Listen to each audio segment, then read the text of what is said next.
Selamat pagi. Pagi, luar biasa. Apa kabar murid-murid semua? Baik, Apa kabar murid-murid semua? baik. Selamat pagi muridku. Selamat pagi, guruku. Apa kabar murid-murid semua? Baik, sehat, semangat, nafas, luar biasa. Luar biasa semuanya. Baik. Alhamdulillah hari ini kita bisa bertemu kembali di hari Rabu, dan hari ini kita akan belajar banyak hal. Tapi sebelum kemudian kita belajar banyak hal, kita akan berdoa terlebih dahulu supaya Tuhan Yang Maha Esa memberikan banyak kelancaran dan manfaat bagi kita semuanya. Baik, seluruhnya silakan untuk Mas Khalid untuk berdoa.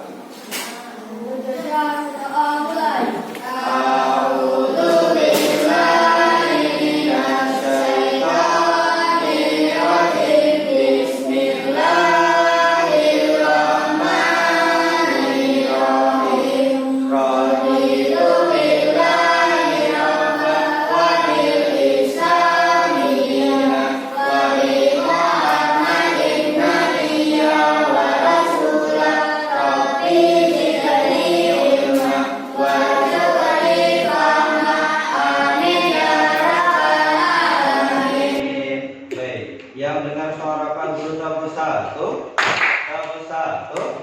tahun 2, 2, 1. Baik, alhamdulillah tadi kita sudah berdoa dan tadi sudah Pak Guru tanyakan kabarnya. Semuanya kabarnya baik? Baik. Oke, hari ini kita sudah berkumpul di kelas ini untuk belajar. Tapi apakah ada yang tidak berangkat hari ini? Tidak, semuanya berangkat ya. Alhamdulillah semuanya diberikan kesehatan. Nah, hari ini kita akan belajar tentang coding dan kita akan mendapatkan sesuatu yang bermanfaat buat kita. Di akhir pelajaran ini nanti anak-anak akan memahami apa itu salah satu istilah yang namanya dekomposisi.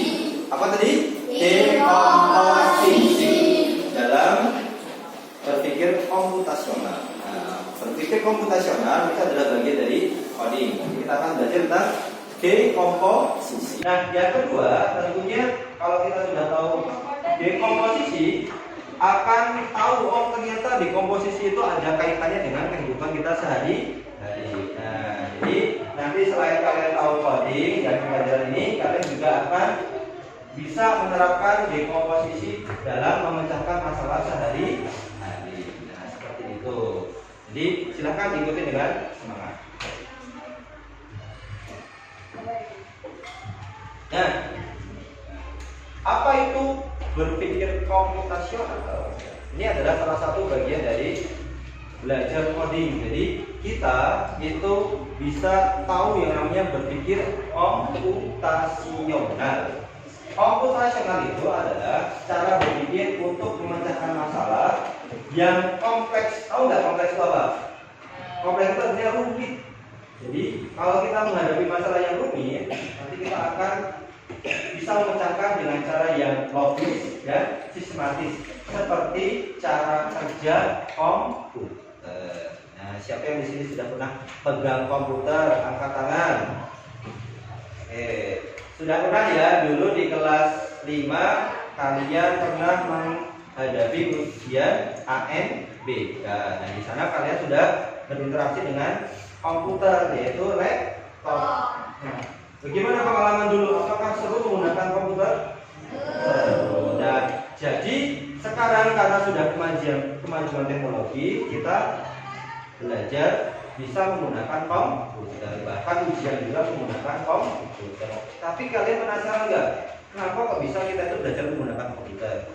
Kenapa kita bisa ujian dengan komputer? Karena ada yang membuat program. Nah, itulah kemudian komputasional itu ada karena kalian akan digunakan dengan komputasional. Siapa tahu besok kalau kalian sudah dewasa akan menjadi orang-orang yang berkecimpung dalam dunia komputer, membuat program atau lain sebagainya. Nah, tadi ya berpikir komputasional itu ada 4. 1. Coba kita baca bersama-sama ya. Yang dari atas. 1, 2, 3. Dekomposisi. 2. Pengenalan pola. 3. Abstraksi. 4. Algoritma. Nah, ada 4 komponen dalam berpikir komputasional, yaitu dekomposisi, kemudian pengenalan pola, kemudian abstraksi, dan terakhir adalah algoritma. Nah, algoritma itu biasa kita temui di medsos ya. Misal, kok bisa status pencarian kita itu merekomendasikan kita, misal kemarin kita habis mencari kuliner enak-enak di Ponorogo. Hari berikutnya kita buka IG, Instagram atau TikTok, kok munculnya masih makanan enak-enak Ponorogo, gitu namanya algoritma. Jadi komputer atau HP kita sudah merekam aktivitas kita dan memunculkan kembali seperti yang sudah kita lakukan sebelumnya. Nah, itu algoritma. Mungkin yang kita biasa hadapi ya. Tapi kalau dekomposisi bagaimana ya? Apakah kalian sudah pernah menjumpai? Nah, dekomposisi. Nah, ini ya. Jadi dekomposisi itu adalah memecahkan masalah yang besar itu menjadi bagian-bagian yang kecil. Tadi aku jawab pembelajaran tanya ya, siapa yang pernah membuat teh manis? Ternyata sebagian besar sudah pernah membuat ya. Nah, di sini semisal ya, kalian diberi tugas untuk membuat sarapan. Apa Mas? Membuat sarapan. Sarapannya biasanya adalah roti bakar dan teh manis. Nah, bisa kalian juga sih, Mas, ibu lagi sakit perutnya. Kalau kamu mau sarapan silahkan bikin sendiri. Bisa kan? Biasanya ibu bikinnya adalah roti bakar dan teh manis. Terus kan berpikir nggak gimana caranya ya? Nah, apakah tiba-tiba langsung jadi? Tidak, pasti satu persatu harus kita buat. Nah, makanya kalau kita membuat sarapan, berarti kita harus membuat apa ini? Roti bakar dan teh.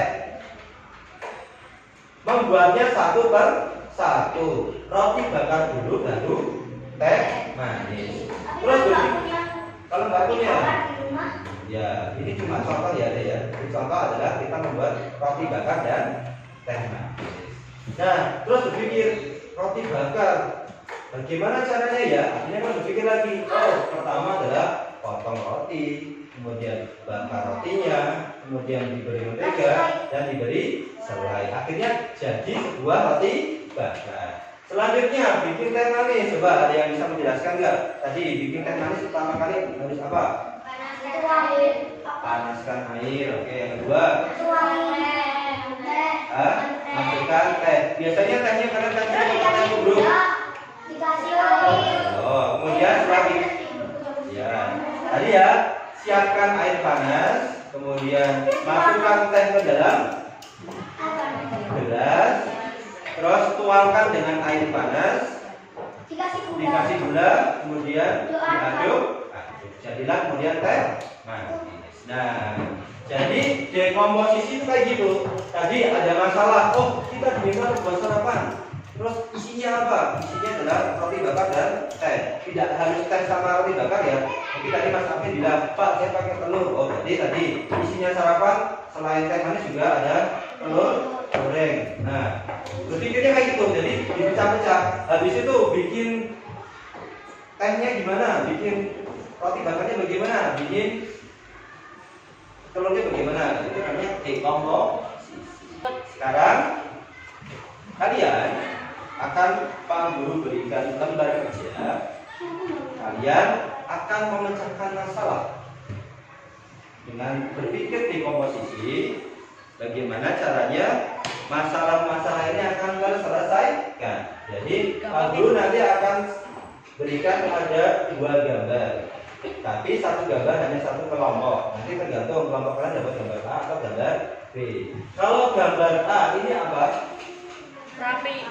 Ya, kamar tidur yang berantakan. Kalau yang gambar B, kelas yang berantakan. Nah, ini masalah bukan? Masalah. Iya, karena berantakan. Masalah itu apa sih? Masalah itu adalah sesuatu yang tidak seharusnya. Seharusnya kamarnya bagaimana? Dibersih. Ya, Dirapikan. ya rapi karena dirapikan dan dibersihkan. Kalau kelasnya bagaimana harusnya? Rapi dan bersih juga. Nah sekarang kalian akan Pak Guru berikan LKPD atau lembar kerja peserta didik. Kalian nanti akan mendapatkan gambar yang mana? Silahkan. Nanti Pak Guru sudah sediakan potongan kertas origami. Silahkan kalian tulis di sini bagaimana cara mengatasi masalah yang kalian hadapi. Bisa nanti yang dapat kamar, bisa yang dapat kelas. Ditulis di sini yang besar-besar, tulisannya agak besar-besar supaya nanti bisa dibaca oleh teman-teman kalian di belakang. Nah, kalau melihat kamar, berarti kalian nanti akan lihat benda-benda kan? Benda-benda yang tidak seharusnya ada. Contohnya di sini. Seharusnya bagaimana? Sebuah mainan. Nah, kalian silakan ditulis. Cara untuk merapikan kamar. 1. Kalian lihat mainannya, atau kalian lihat spraynya, kalian lihat ada buku-bukunya, kalian lihat ada dan sebagainya. Silakan dilihat seharusnya bagaimana supaya kamar kita bisa terlihat. Nah, oke, silakan bagikan. Nanti tidak bisa milih ya kelompok yang mana.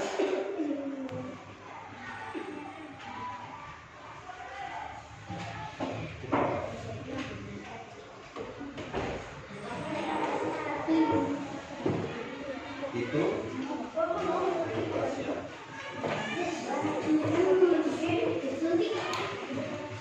yang gambar apa dapat sih tadi? Mas. Ini kamar ya.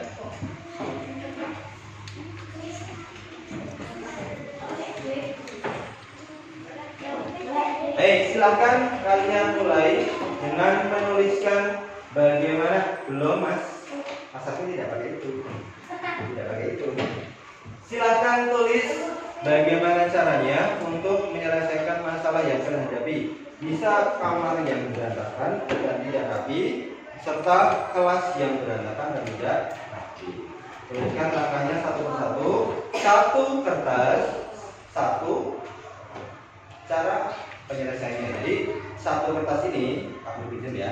Satu kertas kuning ini atau satu kertas biru, oranye atau merah, itu di sini satu saja. Misal kalau yang tadi nasi goreng, masalahnya adalah nasi goreng. Caranya bagaimana? Jadi di sini tulis mempersiapkan alat dan bahan yang diperlukan. Jadi satu kertas hanya memuat satu solusi.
Kamar yang tidak bersih. 1. Merapikan sepatu. 2. Membersihkan mainan. 3. Menata bantal. Ya, boleh dilanjutkan oleh anggota yang lain.